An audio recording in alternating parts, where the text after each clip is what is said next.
Hello students, I am Neera Garg, English mistress, working at Government Girls Senior Secondary School, Dhanola district, Barnala. Today I am here to teach you a very interesting topic that would help you to improve your skills. Let's see what the topic is all about.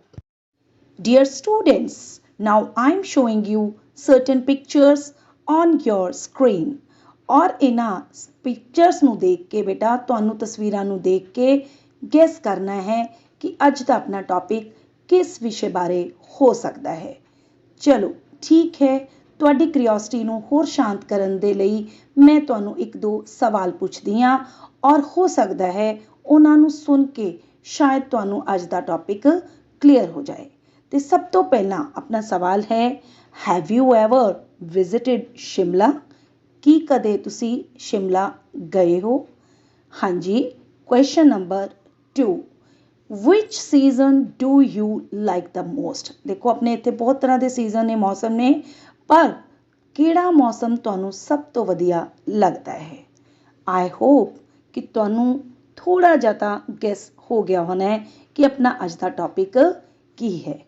ਚਲੋ ਤੁਹਾਡੀ ਇਸ curiosity ਨੂੰ ਸ਼ਾਂਤ ਕਰਨ ਦੇ ਲਈ ਹੁਣ ਮੈਂ ਤੁਹਾਨੂੰ ਅੱਜ ਦਾ ਟੌਪਿਕ ਦੱਸ ਹੀ ਦੇਣੀ ਹਾਂ। So the topic of our discussion is paragraph writing. It's a very important topic that would help you people to improve your communication skills. Let's see the topic and enjoy. Dear students, first of all, you must know what is a paragraph. Actually, paragraph is a group of ideas related to one another. In order to write a paragraph, first of all, you will have to think about the topic and related ideas. ਹਾਂਜੀ ਬੱਚੋ, ਜਦੋਂ ਤੁਸੀਂ ਕਿਸੇ ਵਿਸ਼ੇ ਬਾਰੇ ਵੀ paragraph ਲਿਖਣਾ ਹੈ ਤੇ ਸਭ ਤੋਂ ਬਹੁਤ ਜ਼ਰੂਰੀ ਹੈ ਕਿ ਤੁਸੀਂ ਉਸ ਬਾਰੇ ਥੋੜ੍ਹਾ ਜਿਹਾ ਸੋਚੋ ਔਰ ਸੋਚਣ ਤੋਂ ਬਾਅਦ ਤੁਹਾਡੇ ਦਿਮਾਗ ਦੇ ਵਿੱਚ ਜਿੰਨੇ ਵੀ ਵਿਚਾਰ ਆਏ ਨੇ ਉਹਨਾਂ ਨੂੰ ਤੁਸੀਂ ਇਕੱਠੇ ਕਰਕੇ ਲਿਖਣਾ ਹੈ। And then you will have to write the supporting ideas using different sentences. Then you have to write your concluding points. ਇਸ ਤੋਂ ਬਾਅਦ ਜਿਹੜੇ ਵਿਚਾਰ ਤੁਹਾਡੇ ਦਿਮਾਗ ਦੇ ਵਿੱਚ ਆਏ ਨੇ ਆਪਣੇ ਉਹਨਾਂ ਵਿਚਾਰਾਂ ਨੂੰ ਤੁਸੀਂ ਸਪੋਰਟ ਕਰਨਾ ਹੈ, ਯਾਨੀ ਕਿ ਅਲੱਗ-ਅਲੱਗ ਤਰ੍ਹਾਂ ਦੇ ਐਗਜ਼ਾਮਪਲਸ ਦੇ ਕੇ ਤੁਸੀਂ ਆਪਣੇ ਆਈਡੀਆਜ਼ ਨੂੰ ਹੋਰ ਜ਼ਿਆਦਾ ਨਿਖਾਰਨਾ ਹੈ ਤੇ ਅਖੀਰ ਦੇ ਵਿੱਚ ਇੱਕ ਉਹਦਾ ਕਨਕਲੂਜਨ, ਇੱਕ ਉਹਦਾ ਜਿਹੜਾ ਰਿਜ਼ਲਟ ਹੈ ਕਿ ਤੁਸੀਂ ਇਹ ਪੈਰਾਗ੍ਰਾਫ ਜਿਹੜਾ ਲਿਖਿਆ ਹੈ ਇਹਦਾ ਕੀ ਰਿਜ਼ਲਟ ਨਿਕਾਲਦੇ ਹੋ, ਉਹ ਬਹੁਤ ਜ਼ਰੂਰੀ ਹੈ। ਤੇ ਬੇਟੇ ਸਭ ਤੋਂ ਜਿਹੜੀ ਜ਼ਰੂਰੀ ਚੀਜ਼ ਹੈ ਉਹ ਇਹ ਹੈ ਕਿ ਜਦੋਂ ਤੁਸੀਂ ਪੈਰਾਗ੍ਰਾਫ ਲਿਖਦੇ ਹੋ it should B logically connected. ਆਪਸ ਦੇ ਵਿੱਚ ਜਿਹੜੇ ਵਿਚਾਰ ਨੇ ਉਹ ਕਿਸੇ ਨਾ ਕਿਸੇ ਤਰਕ ਰਾਹੀਂ ਜੁੜੇ ਹੋਣੇ ਚਾਹੀਦੇ ਹੈ। There should B unity in your ideas. ਠੀਕ ਹੈ ਜੀ। ਉਸ ਤੋਂ ਬਾਅਦ ਉਹਨਾਂ ਦਾ ਇੱਕ ਆਰਡਰ, ਇੱਕ ਸੀਕੁਐਂਸ ਜਿਹੜਾ ਹੈ ਉਹ ਠੀਕ ਹੋਣਾ ਬਹੁਤ ਜ਼ਰੂਰੀ ਹੈ। ਇਹ ਨਾ ਹੋਵੇ ਕਿ ਜਿਹੜਾ ਵਿਚਾਰ ਤੁਸੀਂ ਬਾਅਦ ਦੇ ਵਿੱਚ ਲਿਖਣਾ ਸੀ ਉਸ ਨੂੰ ਤੁਸੀਂ ਪਹਿਲਾਂ ਲਿਖ ਰਹੇ ਹੋ ਜਾਂ ਪਹਿਲਾਂ ਲਿਖਣ ਵਾਲੇ ਵਿਚਾਰ ਨੂੰ ਤੁਸੀਂ ਅਖੀਰ ਦੇ ਵਿੱਚ ਲਿਖ ਰਹੇ ਹੋ। ਇਸ ਤਰ੍ਹਾਂ ਆਪਣੇ ਆਈਡੀਆਜ਼ ਨੂੰ ਤੁਸੀਂ ਬਿਖੇਰਨਾ ਨਹੀਂ ਹੈ। There should be a proper order while writing a paragraph. ਔਰ ਇਸ ਤੋਂ ਇਲਾਵਾ ਵੈਰਾਈਟੀ ਹੋਣੀ ਚਾਹੀਦੀ ਹੈ ਸੈਂਟੈਂਸ ਦੀ, ਮਤਲਬ ਕਿਸੇ ਵੀ ਸੈਂਟੈਂਸ ਨੂੰ ਤੁਸੀਂ ਬਾਰ-ਬਾਰ ਰਿਪੀਟ ਨਹੀਂ ਕਰਨਾ। So to write a paragraph always use facts and examples to support your ideas. There should be no grammatical mistakes, no spelling mistakes, no punctuation mistake. So ideas should be concise, to the point, no exaggeration should be there. ਹਮੇਸ਼ਾ ਜਦੋਂ ਵੀ ਤੁਸੀਂ paragraph ਲਿਖਣਾ ਹੈ ਉਹ ਬਿਲਕੁਲ to the point ਹੋਣਾ ਚਾਹੀਦਾ ਹੈ। ਉਹਦੇ ਵਿੱਚ ਕੁਝ ਵੀ ਆਪਣੇ ਵਿਚਾਰਾਂ ਨੂੰ ਵਧਾ ਚੜਾ ਕੇ ਨਹੀਂ ਲਿਖਣਾ। Always use active voice. ਹਮੇਸ਼ਾ ਐਕਟਿਵ ਵੋਇਸ ਦੇ ਵਿੱਚ ਲਿਖਣਾ ਹੈ ਔਰ ਵਰਬ ਜਿਹੜੀ ਹੈ it should B strong verb ਔਰ ਹਮੇਸ਼ਾ ਉਸਦੀ ਜਿਹੜੀ ਵਰਬ ਹੈ ਉਹ ਸਟਰੋਂਗ ਹੋਣੀ ਚਾਹੀਦੀ ਹੈ। ਠੀਕ ਹੈ ਜੀ। ਡੀਅਰ ਸਟੂਡੈਂਟਸ, ਜਦੋਂ ਬੇਟਾ ਤੁਸੀਂ ਪੈਰਾਗ੍ਰਾਫ ਲਿਖਣਾ ਸ਼ੁਰੂ ਕਰਨਾ ਹੈ ਤੁਹਾਡੇ ਦਿਮਾਗ ਦੇ ਵਿੱਚ ਤਿੰਨ ਗੱਲਾਂ ਹੋਣੀਆਂ ਚਾਹੀਦੀਆਂ ਨੇ: opening sentence, supporting sentence and concluding sentence. ਤੁਹਾਡਾ ਜਿਹੜਾ ਓਪਨਿੰਗ ਸੈਂਟੈਂਸ ਹੈ, it should be very attractive, language should be very lucid, very clear and simple language. There should be no grammatical mistakes, और conclusion ਜਿਹੜਾ ਹੈ ਉਹ ਬਹੁਤ ਹੀ positive note ਤੇ ਖਤਮ ਹੋਣਾ ਚਾਹੀਦਾ ਹੈ। ਹਾਂਜੀ ਬੱਚੋ, ਇਹ ਤਾਂ ਸੀਗੇ ਬੱਚੋ ਪੁਆਇੰਟਸ ਕਿ ਸਾਨੂੰ ਕਿਵੇਂ ਪੈਰਾਗ੍ਰਾਫ ਰਾਈਟਿੰਗ ਜਿਹੜੀ ਹੈ ਉਹ ਲਿਖਣੀ ਚਾਹੀਦੀ ਹੈ। ਹੁਣ ਆਪਾਂ ਆਪਣੇ ਪੈਰਾਗ੍ਰਾਫ ਰਾਈਟਿੰਗ ਨੂੰ ਸ਼ੁਰੂ ਕਰਨ ਜਾ ਰਹੇ ਹਾਂ। ਸਭ ਤੋਂ ਪਹਿਲਾਂ a visit to a hill station. ਹੁਣ ਆਪਾਂ ਇਸ 'ਤੇ ਜੇ ਪੈਰਾਗ੍ਰਾਫ ਲਿਖਣਾ ਹੈ ਅਤੇ ਉਹਨੂੰ ਲਿਖਣ ਦੇ ਲਈ ਆਪਾਂ ਨੂੰ ਕਿਹੜੇ ਕਿਹੜੇ ਸਵਾਲ ਇਸਤੇਮਾਲ ਕਰਨੇ ਚਾਹੀਦੇ ਹੈ, ਉਹ ਤੁਹਾਨੂੰ ਹੁਣੇ ਪੁੱਛੇ ਜਾਣਗੇ ਅਤੇ ਤੁਹਾਡੇ ਸਕਰੀਨ 'ਤੇ ਫਲੈਸ਼ ਹੋਣਗੇ। A visit to a hill station. Last week I went to Shimla with my parents. I was very excited about it. It is situated in Himachal Pradesh. We went there by car. It took 7 hours to reach there. We stayed in a hotel for 3 days. We visited the Mall Road, the Ridge, museum, etc.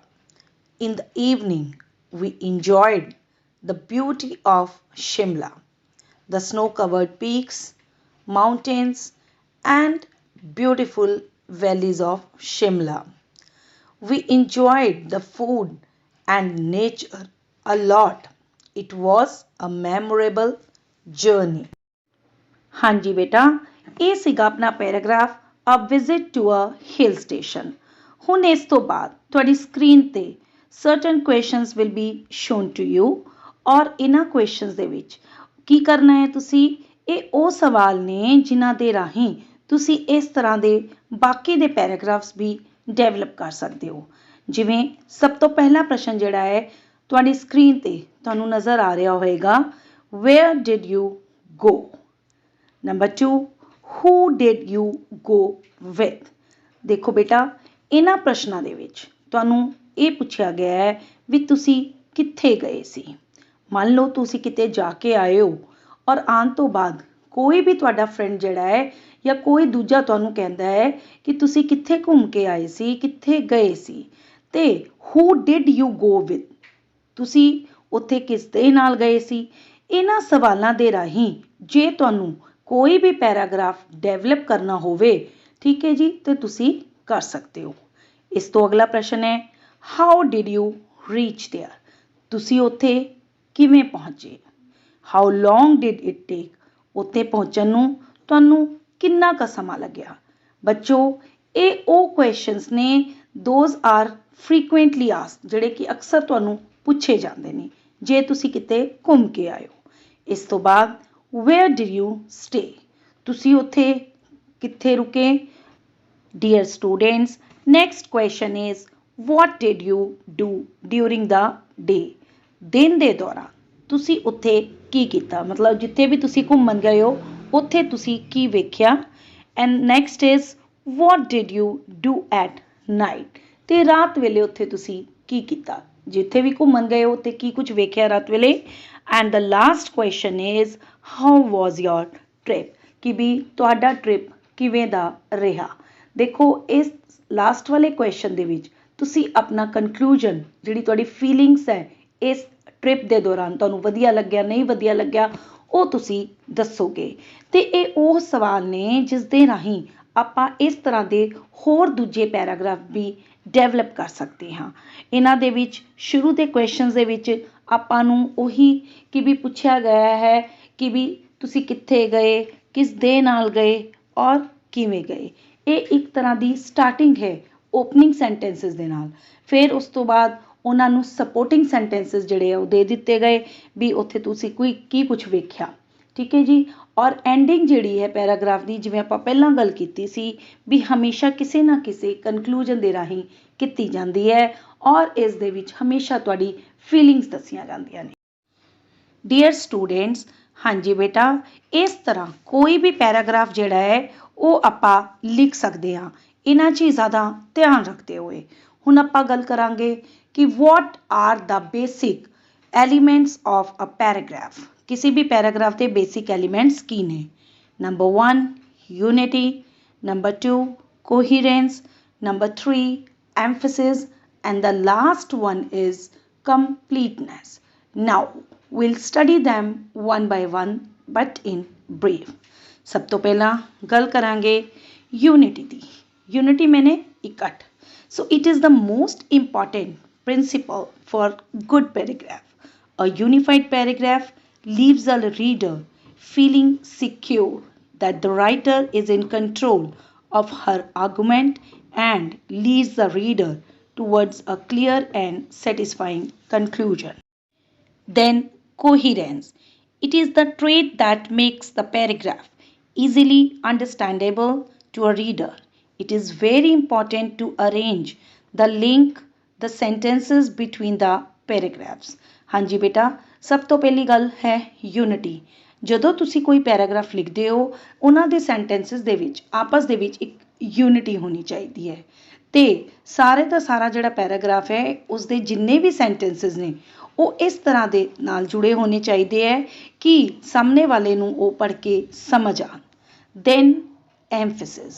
It is very important that the main points of the writer should be evident inside the paragraph. ਇਹ ਬਹੁਤ ਜ਼ਰੂਰੀ ਹੈ ਕਿ ਜੋ ਕੋਈ ਵੀ ਇਸ ਨੂੰ paragraph ਨੂੰ ਲਿਖ ਰਿਹਾ ਹੈ ਉਹ ਲਿਖਣ ਵਾਲੇ ਦੇ ਜਿਹੜੇ ਵੀ ਭਾਵ ਨੇ ਉਹ ਪੜ੍ਹਨ ਵਾਲੇ ਨੂੰ ਸਮਝ ਆਣ। And the last one is completeness. Means a paragraph is well developed if all sentences clearly and sufficiently support the main idea, then your paragraph is complete. ਹਾਂਜੀ ਬੱਚੋ, ਪੈਰਾਗ੍ਰਾਫ ਦੇ ਵਿੱਚ ਜਦੋਂ ਪੈਰਾਗ੍ਰਾਫ ਆਪਾਂ ਡਿਵੈਲਪ ਕਰ ਰਹੇ ਹਾਂ ਤੇ ਬਹੁਤ ਜ਼ਰੂਰੀ ਹੈ ਕਿ ਹਰੇਕ ਪੈਰਾਗ੍ਰਾਫ ਦਾ ਜਿਹੜਾ ਸੈਂਟੈਂਸ ਹੈ ਉਹ ਇਸ ਤਰ੍ਹਾਂ ਦਾ ਹੋਣਾ ਚਾਹੀਦਾ ਹੈ ਕਿ ਇੱਕ ਦੂਜੇ ਸੈਂਟੈਂਸ ਨੂੰ ਉਹ ਸਪੋਰਟ ਕਰੇ ਤਾਂ ਕਿ ਕਹਿਣ ਵਾਲੇ ਦੀ ਜਿਹੜੀ ਗੱਲ ਹੈ ਉਹ ਸਾਹਮਣੇ ਵਾਲੇ ਤੱਕ ਪਹੁੰਚ ਸਕੇ। ਸੋ these were the basic elements of a paragraph. Dear students, ਕਈ ਵਾਰ ਕੁਝ ਪੈਰਾਗ੍ਰਾਫਸ ਇਸ ਤਰ੍ਹਾਂ ਦੇ ਹੁੰਦੇ ਨੇ ਜਿਹੜੇ ਕਿ ਸਿਚੁਏਸ਼ਨ ਬੇਸਡ ਹੁੰਦੇ ਨੇ, ਜਿਸ ਦੇ ਵਿੱਚ ਤੁਹਾਨੂੰ ਵੱਖ-ਵੱਖ ਸਿਚੁਏਸ਼ਨਸ ਦਿੱਤੀਆਂ ਗਈਆਂ ਹੁੰਦੀਆਂ ਨੇ ਔਰ you have to develop a paragraph on the basis of that given situation. ਕੁਝ ਇਸ ਤਰ੍ਹਾਂ ਦੀ ਹੀ ਸਿਚੁਏਸ਼ਨ ਆਪਣੇ ਕੋਲੇ ਵੀ ਹੈ ਜਿਸ ਦੇ ਵਿੱਚ ਇੱਕ ਸੇਲਸਮੈਨ ਹੈ, ਉਹ ਤੁਹਾਡੇ ਕੋਲ ਆਇਆ ਹੈ ਔਰ ਜਦੋਂ ਸੇਲਸਮੈਨ ਤੁਹਾਡੇ ਕੋਲ ਆਇਆ ਹੈ ਤੇ ਤੁਹਾਡਾ ਉਹਦੇ ਪ੍ਰਤੀ ਕੀ ਰਿਐਕਸ਼ਨ, ਕੀ ਤੁਹਾਡੀ ਪ੍ਰਤੀਕਿਰਿਆ ਰਹੀ ਹੋਏਗੀ, ਇਸ ਦੇ ਬਾਰੇ ਤੁਸੀਂ ਪੈਰਾਗ੍ਰਾਫ ਡਿਵੈਲਪ ਕਰਨਾ ਹੈ। ਡੀਅਰ ਸਟੂਡੈਂਟਸ, ਕੁਝ ਕੁਐਸਚਨਸ ਨੇ ਜਿਨ੍ਹਾਂ ਨੂੰ ਦੇਖ ਕੇ ਆਪਾਂ ਇਹ ਪੈਰਾਗ੍ਰਾਫ ਡਿਵੈਲਪ ਕਰ ਸਕਦੇ ਹਾਂ। ਜਿਵੇਂ ਕੁਐਸਚਨ 1 ਹੈ, do some people who want to sell something ring your doorbell in the afternoon? ਕੀ ਕੁਝ ਲੋਕ ਤੁਹਾਡੇ ਦਰਵਾਜ਼ੇ ਦੀ ਬੈਲ ਵਜਾਉਂਦੇ ਨੇ ਦੁਪਹਿਰ ਵੇਲੇ ਜਦੋਂ ਉਹਨਾਂ ਨੇ ਕੁਝ ਵੇਚਣਾ ਹੁੰਦਾ ਹੈ। ਇਸ ਤਰ੍ਹਾਂ ਅਗਲਾ ਪ੍ਰਸ਼ਨ ਆਉਂਦਾ ਹੈ, ਡੂ ਦੇ disturb you?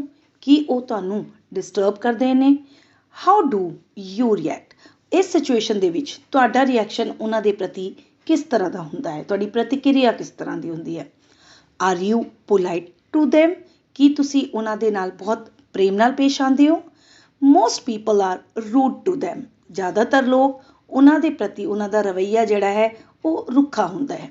So these are the questions that have been given to you. Now write about the time when a salesman rang a bell when you were sleeping. ਔਰ ਇੱਕ ਸੇਲਸਮੈਨ ਜਦੋਂ ਤੁਸੀਂ ਸੋ ਰਹੇ ਸੀ ਉਸ ਵੇਲੇ ਤੁਹਾਡੇ ਕੋਲ ਆਇਆ, ਤੁਹਾਡੇ ਦਰਵਾਜ਼ੇ ਦੀ ਬੈਲ ਮਰੀ ਤੇ ਇਸ ਬਾਰੇ ਤੁਸੀਂ ਇੱਕ ਪੈਰਾਗ੍ਰਾਫ ਡਿਵੈਲਪ ਕਰਨਾ ਹੈ ਔਰ ਇਸ ਪੈਰਾਗ੍ਰਾਫ ਨੂੰ ਲਿਖਣ ਵੇਲੇ ਕੁਝ ਸ਼ਬਦਾਂ ਦਾ ਇਸਤੇਮਾਲ ਤੁਸੀਂ ਕਰ ਸਕਦੇ ਹੋ ਜਿਹੜੇ ਕਿ ਇਸ ਤਰ੍ਹਾਂ ਤੁਹਾਡੇ ਸਕਰੀਨ ਤੇ ਦਿੱਤੇ ਗਏ ਨੇ। Afternoon, bell, fast asleep, woke up, salesman, selling books, pestered, offered water, angry, close the door. ਸੋ ਇੱਕ ਸਿਚੁਏਸ਼ਨ ਤੁਹਾਨੂੰ ਦਿੱਤੀ ਗਈ ਹੈ, ਉਹਦੇ ਨਾਲ ਰਿਲੇਟਡ ਕੁਝ ਸ਼ਬਦ ਦਿੱਤੇ ਗਏ ਨੇ ਤੇ ਤੁਸੀਂ ਇਹਨਾਂ ਸ਼ਬਦਾਂ ਦੇ ਰਾਹੀਂ ਇੱਕ ਪੈਰਾਗ੍ਰਾਫ ਡਿਵੈਲਪ ਕਰਨਾ ਹੈ ਜਿਹੜਾ ਕਿ ਆਪਾਂ ਹੁਣ ਵੇਖਾਂਗੇ। ਡੀਅਰ ਸਟੂਡੈਂਟਸ, ਕੋਈ ਵੀ ਪੈਰਾਗ੍ਰਾਫ ਲਿਖਣ ਤੋਂ ਪਹਿਲਾਂ ਉਸ ਦਾ ਟਾਈਟਲ ਦੇਣਾ ਬਹੁਤ ਜ਼ਰੂਰੀ ਹੈ, ਉਸ ਦਾ ਸਿਰਲੇਖ। ਆਪਣਾ ਇਸ ਜਿਹੜਾ ਵਾਲਾ ਪੈਰਾਗ੍ਰਾਫ ਹੈ ਇਸ ਦੇ ਵਿੱਚ ਵੀ ਸਭ ਤੋਂ ਪਹਿਲਾਂ ਟਾਈਟਲ ਹੈ ਅ salesman.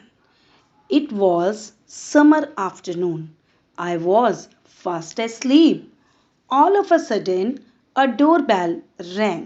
I woke up to open the door. A salesman was there. He was selling some books based on science. I got pestered. He looked tired, so I offered him some water. Then I became calm.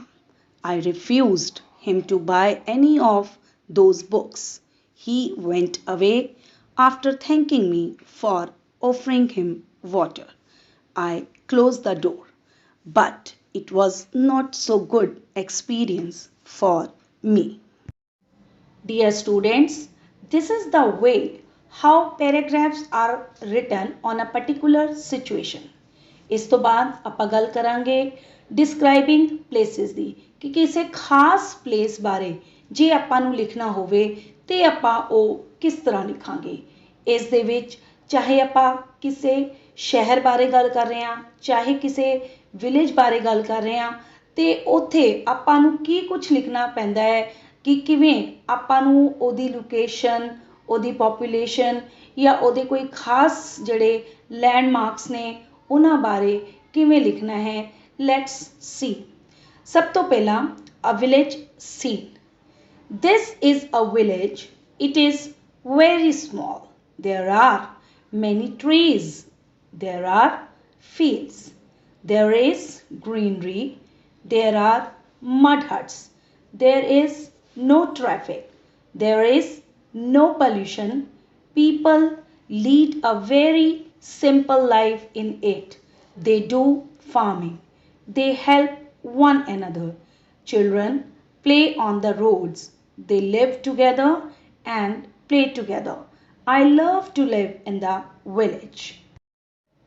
ਹਾਂਜੀ ਬੱਚੋ, ਇਹ ਸੀਗਾ ਕਿਸ ਤਰ੍ਹਾਂ ਤੁਸੀਂ ਆਪਣੇ ਪਿੰਡ ਬਾਰੇ ਲਿਖਣਾ ਹੈ ਜਾਂ ਪਿੰਡ ਨੂੰ ਡਿਸਕ੍ਰਾਈਬ ਕਰਨਾ ਹੈ। ਇਸੇ ਤਰ੍ਹਾਂ ਜੇ ਤੁਸੀਂ ਕਿਸੇ ਸਿਟੀ ਬਾਰੇ ਲਿਖਣਾ ਚਾਹੁੰਦੇ ਹੋ ਤਾਂ ਉਸ ਦੇ ਵਿੱਚ ਤੁਹਾਨੂੰ ਕੀ ਕੁਝ ਲਿਖਣਾ ਹੈ ਉਹ ਆਪਾਂ ਹੁਣ ਦੇਖਾਂਗੇ। ਜਿਵੇਂ this is a city. It is very big. There are many buildings. There are many offices. The roads are crowded with people. The roads are busy with traffic jam. There are traffic lights. People are very busy. They lead a luxurious life. They have no spare time. There is a lot of pollution, but life is very comfortable in cities. I like city life. ਤੇ ਬੱਚੋ ਇਹ ਸੀਗਾ ਤਰੀਕਾ ਜੇ ਤੁਸੀਂ ਕਿਸੇ city ਬਾਰੇ ਲਿਖਣਾ ਹੈ। ਹਾਂਜੀ ਬੱਚੋ, ਇਸੇ ਤਰ੍ਹਾਂ ਜੇ ਤੁਸੀਂ ਕਿਸੇ ਕੋਈ ਖਾਸ ਪਾਰਟਿਕੂਲਰ ਜਗ੍ਹਾ ਬਾਰੇ ਡਿਸਕ੍ਰਾਈਬ ਕਰਨਾ ਹੋਵੇ ਜਿਵੇਂ ਅੰਮ੍ਰਿਤਸਰ, ਪਟਿਆਲਾ, ਜਲੰਧਰ, ਲੁਧਿਆਣਾ, ਇਸ ਤਰ੍ਹਾਂ ਕਿਸੇ ਵੀ ਸਿਟੀ ਬਾਰੇ ਕੁਝ ਖਾਸ ਡਿਸਕ੍ਰਾਈਬ ਕਰਨਾ ਹੈ ਤੇ ਆਪਾਂ ਨੂੰ ਕੀ ਕੁਝ ਚੀਜ਼ਾਂ ਦਾ ਧਿਆਨ ਰੱਖਣਾ ਹੈ ਉਹ ਆਪਾਂ ਹੁਣ ਵੇਖਾਂਗੇ। ਜਿਵੇਂ ਉੱਥੇ ਦੀ ਲੋਕੇਸ਼ਨ, ਉੱਥੇ ਦੀ ਪੋਪੂਲੇਸ਼ਨ, ਕਿੰਨੇ ਕੁ ਕਿਲੋਮੀਟਰ 'ਤੇ ਫੈਲਿਆ ਹੋਇਆ ਹੈ, ਉੱਥੇ ਦੀ ਖਾਸੀਅਤ ਕੀ ਕੁਝ ਹੈ, ਇਹ ਚੀਜ਼ਾਂ ਆਪਾਂ ਦੇਖਾਂਗੇ। ਹਾਂਜੀ, ਹੁਣ ਆਪਾਂ ਸ਼ੁਰੂ ਕਰਨ ਜਾ ਰਹੇ ਹਾਂ ਆਪਣਾ ਪੈਰਾਗ੍ਰਾਫ ਜਿਹੜਾ ਕਿ ਬੇਸਡ ਹੈ ਅੰਮ੍ਰਿਤਸਰ 'ਤੇ। Amritsar is a famous city of Punjab. It is situated at a distance of 28 kilometers from the border with Pakistan. It has a population of more than 1 lakh people. Amritsar is one of the most developed cities in India. It is known for its food items and monumental places. This city is also known as Guru Ki Nagri.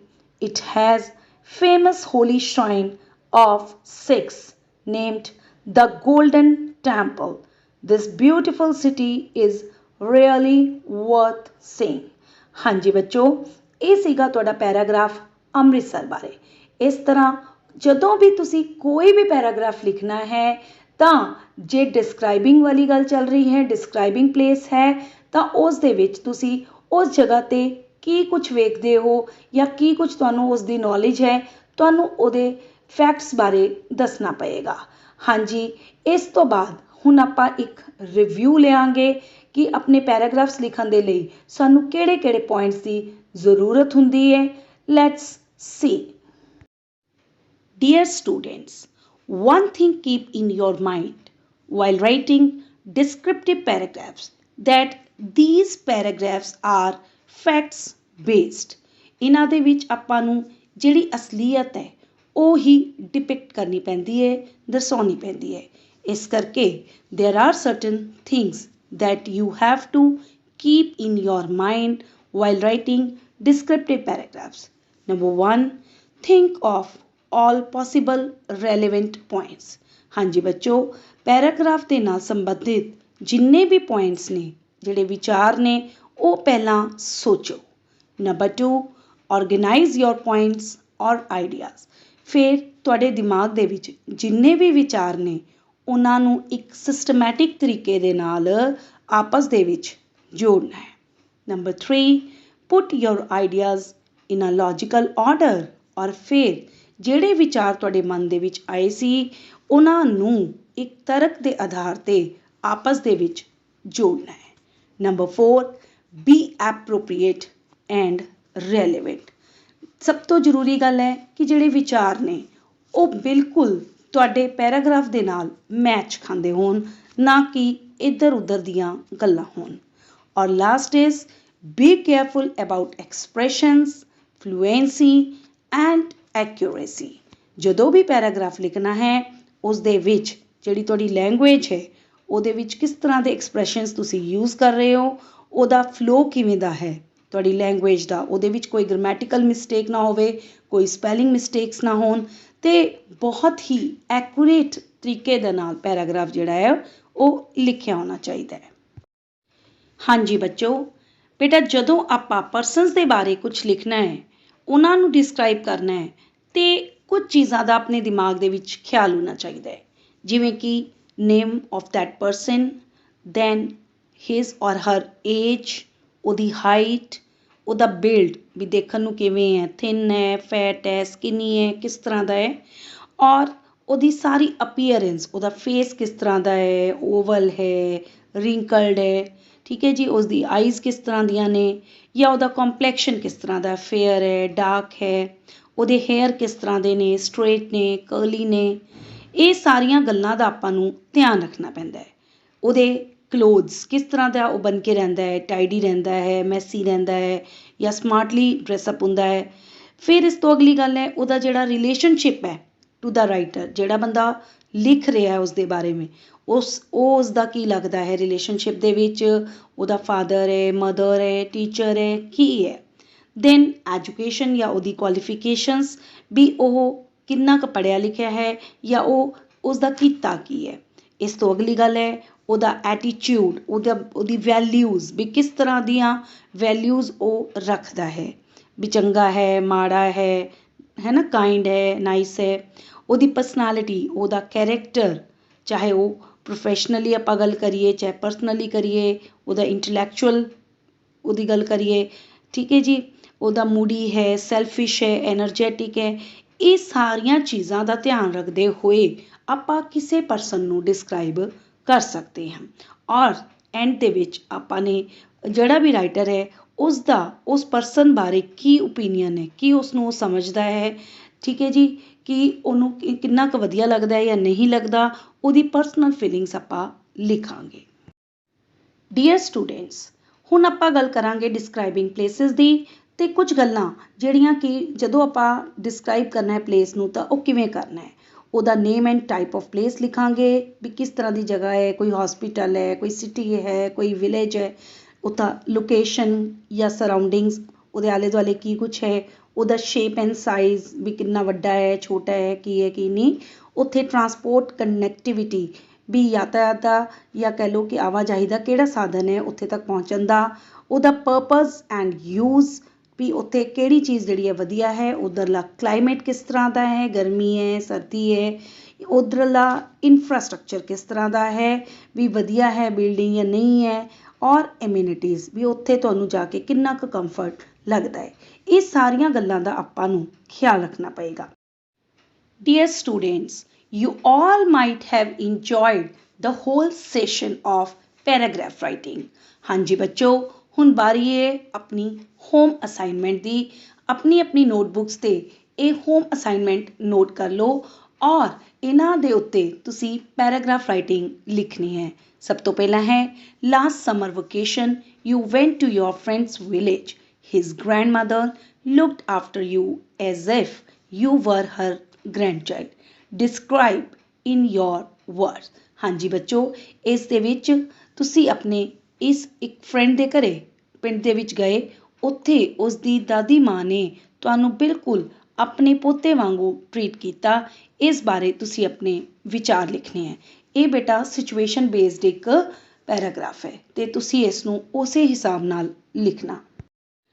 Dear students, next paragraph on your screen is describe a vegetable vendor.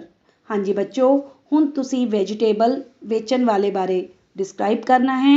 And the last is you have to describe about amusement park. ਤੇ ਇਹ ਸੀਗਾ ਬੇਟਾ ਤੁਹਾਡਾ home assignment ਔਰ ਮੈਨੂੰ ਪੂਰੀ ਉਮੀਦ ਹੈ ਕਿ ਤੁਹਾਨੂੰ ਇਹ ਪੈਰਾਗ੍ਰਾਫ ਰਾਈਟਿੰਗ ਦਾ ਟੌਪਿਕ ਸਮਝ ਆ ਗਿਆ ਹੋਵੇਗਾ। Thank you so much.